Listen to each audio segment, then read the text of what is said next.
سلام سلام ناي زفاني نارد تختاتل تزخونكم نقولهم كم يعلهم أنا إجابة مسكن سلام يزبق الله خبز أنا سلام زله سلام كتلو لي ناي كل جزء تميت أيو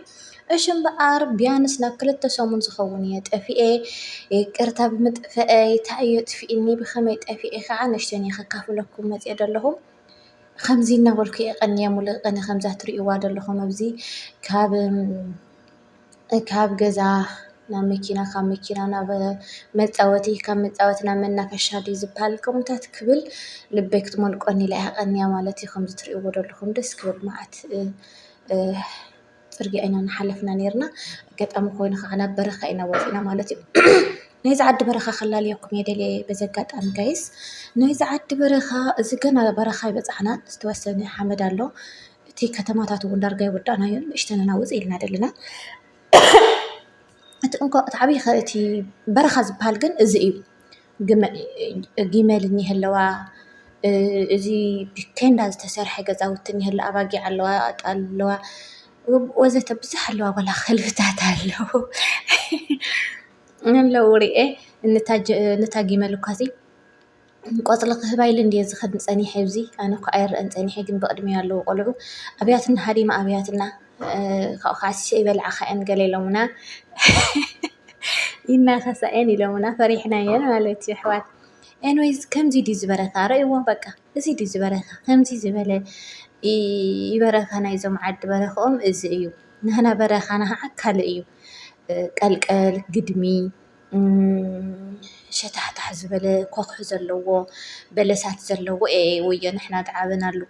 እዚ ከዓ ስእሉ በቃ ህልም ዝበለ ምድረ በዳ ከይድካ ዘይለኣን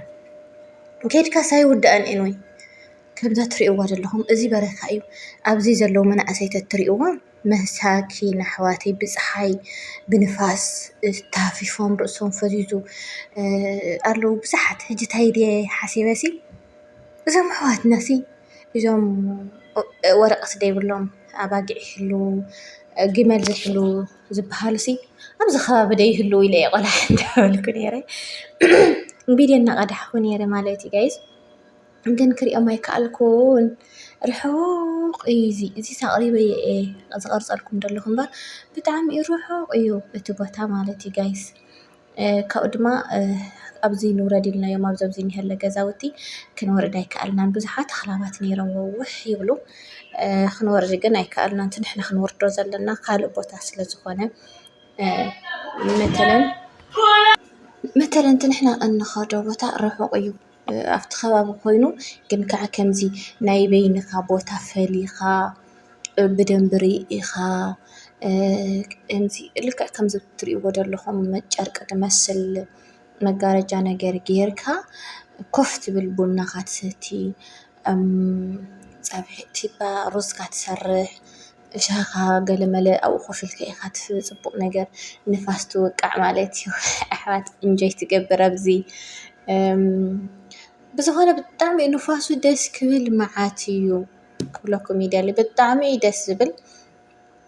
ኣብዚ እናኸድና ቦታ ኣይረኸብናን ንእልሽ ኣለና ቦታ እዚ ኣብዚ ንሕጂ በዓል መኪና